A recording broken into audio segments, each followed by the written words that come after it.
Alright, so after scouring the internet, I found out that there's not a video on this at all. So today we're going to make one.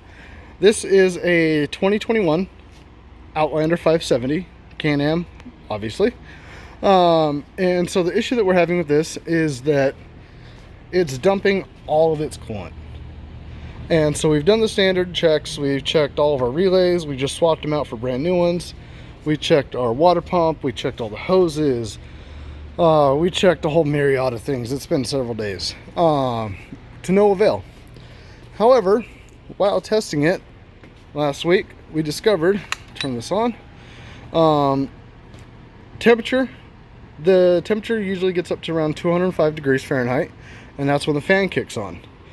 Now, when the fan kicks on, it'll drop it down to typically mid 190s, like 195, 196, somewhere around there, and then rinse and repeat the cycle. However, in one instance while we were testing it, temperature got up to 205, started to drop, got to 201, suddenly dropped down to 144, in which the fan turned off because it was below the temperature it needed the fan on. However, we know for a fact that liquid can't cool from 201 degrees Fahrenheit down to 144 degrees Fahrenheit in a matter of seconds. So, this guy is at fault. This is the temperature sensor. Now, to get to the temperature sensor, it's not too bad. Not a lot of work. So obviously, pop off the cap, the cover, seat. We've got to remove the shroud, which is 2 10mm bolts. And then we've got 3 more here, which is the cover for the battery here. Then we need to get access to, let me grab it. Sorry, I don't have my tripod today, so this is a little cumbersome. This heat shield usually sits right here. This goes back behind that plastic. So we have a 10mm bolt up here. We have one here, and we have one here. Now to get this one's easy. It's straightforward. It's right in front of you. To get access to this one, we've got to pop off this rear left fender. Not hard to do. Pop it off, wedge it forward a little bit, undo the bolt.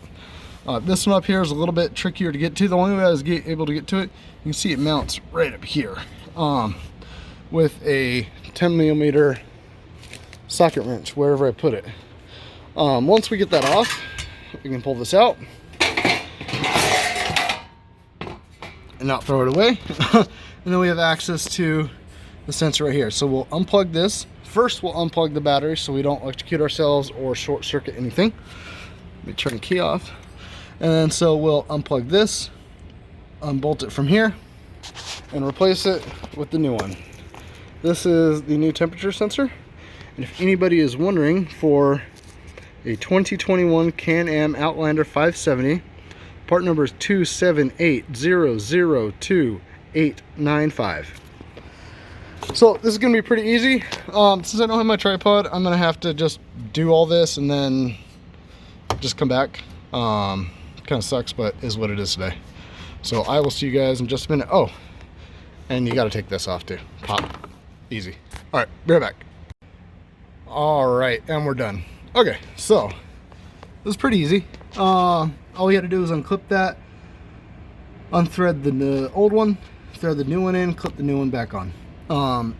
So to unbolt it, 19mm is what that is.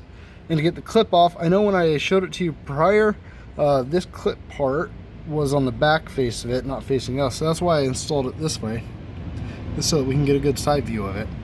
And let me explain it a little bit further. If I twist this the right way, on the right side you can see this little hook there. That's where the clip hooks onto, and we had the dimple facing us. So now it's just like this, which is perfectly fine. Make sure this does have a washer on it.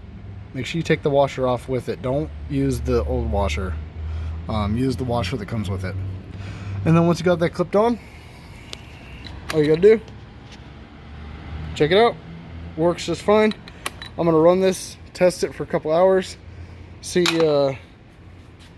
what results we get, but I highly expect to have no issues with this machine any longer when it comes to temperature. The only issue I have right now, it is gosh dang filthy.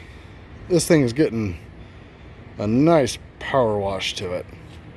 And then reinstallation of all the parts, so heat shield, battery cover, everything else. It's all, just do it all back in reverse. Oh, almost dropped the camera. All right, well, if you found this useful, you're welcome. Yeah, we're done. Off to the next one.